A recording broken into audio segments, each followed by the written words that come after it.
There was the person that, well, you have, the English buses that are open at the back, or used to be open at the back, because now health and safety won't allow. They used to have a ticket seller called a bus conductor, or Clippy. And we stand there with a machine, and you'd ring the bell to tell the driver when to start and stop. And I did that for a living. And I used, excuse me, when work was quiet, I used to practice when I was at work, when, during my lunch break or something. And people heard me, and I ended up going on the telly as the opera singing bus conductor. Ooh. I have a point to this. I know there's a point to this. What was I talking about? You see, that's the thing. I get really self-conscious, and the moment I say something like this, then my brain shuts down and I forget what I was talking about. Somebody please remind me. Oh, Clippies. No, it's gone. See, I do this. I'm embarrassed like anything, and I can't remember what I was talking about. It's terrible.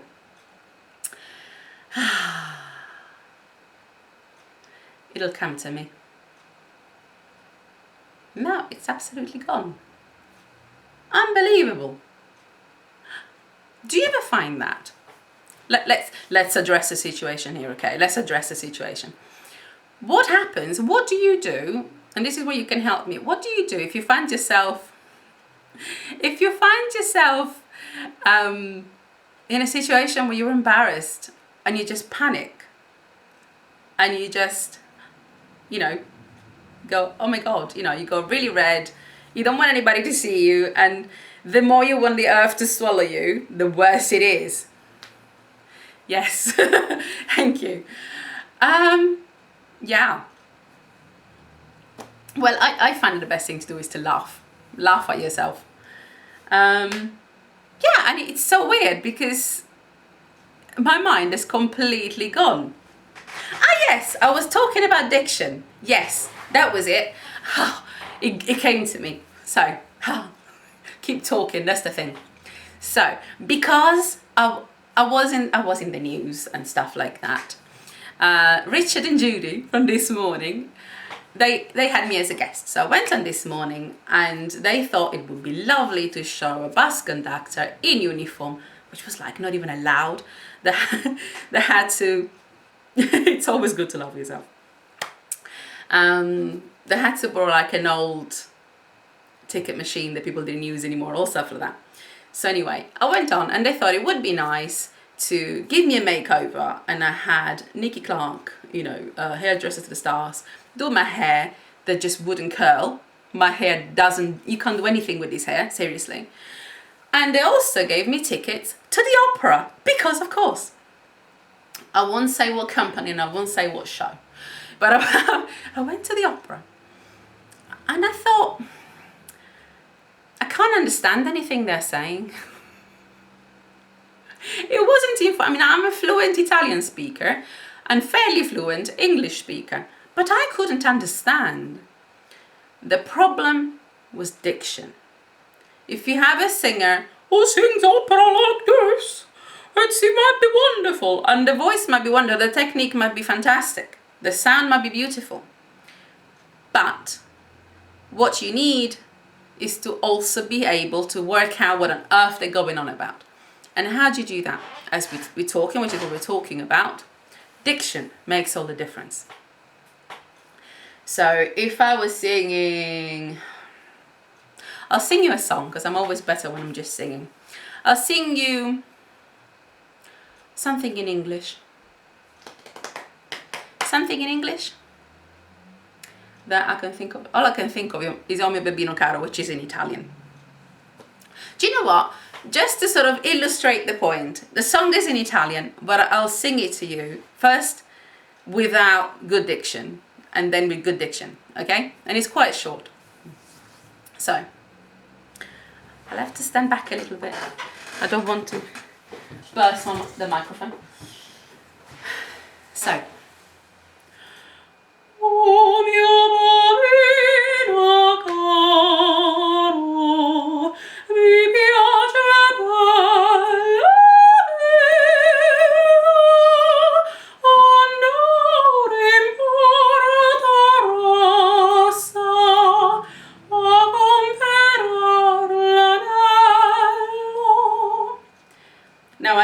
some Italians there watching. Could you understand anything of what I said? Anything? Nothing? Now let's bring in diction. And what you do there is that you really use your teeth, your tongue and your teeth. And that's where vocal exercises like things like that are useful. To exercise your tongue, to really wake your lips and your nose and everything, so that your muscles are elastic and functioning. Yeah? So this is a good one. Practice. We'll have a go in a minute. So with diction. Oh mio bambino caro, mi piace bello andar in porta rossa a comperar l'anello. Sì, sì, ci voglio andare, e se la massa intorno andrà al Ponte Vecchio, ma per buttarmi in arno mi tormento,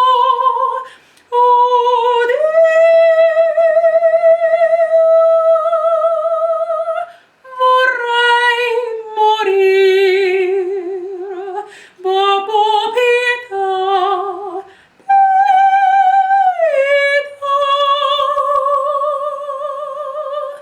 Babbo pietà, pietà.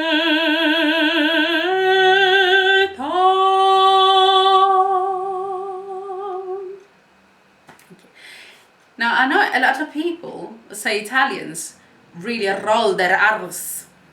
Not when we sing, and not all of us. I wasn't doing a lot of rolling or very strong diction around consonants there, but just pronouncing all of the consonants really allows the vowels to bounce off and feed off of the vibrations of the consonants, and then you have a nice, richer, louder sound, simply because you've created that vibration and you've traveled with it. Thank you. Somebody's commenting bravo, and somebody else says, Massimo says, I really love the way you speak and explain things. Thank you. I'm glad it works. Plus your face is so expressive. But don't get shy. I do get shy. I am shy, I always have been. And that's why I do this.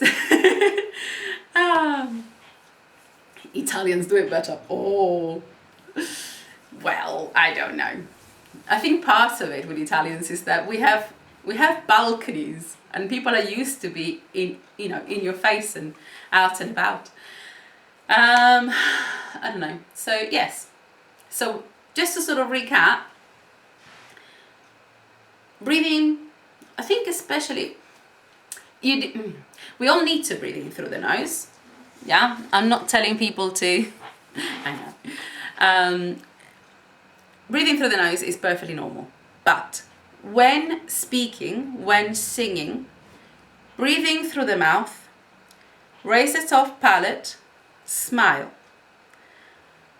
Sing with and speak with your eyes and with your core.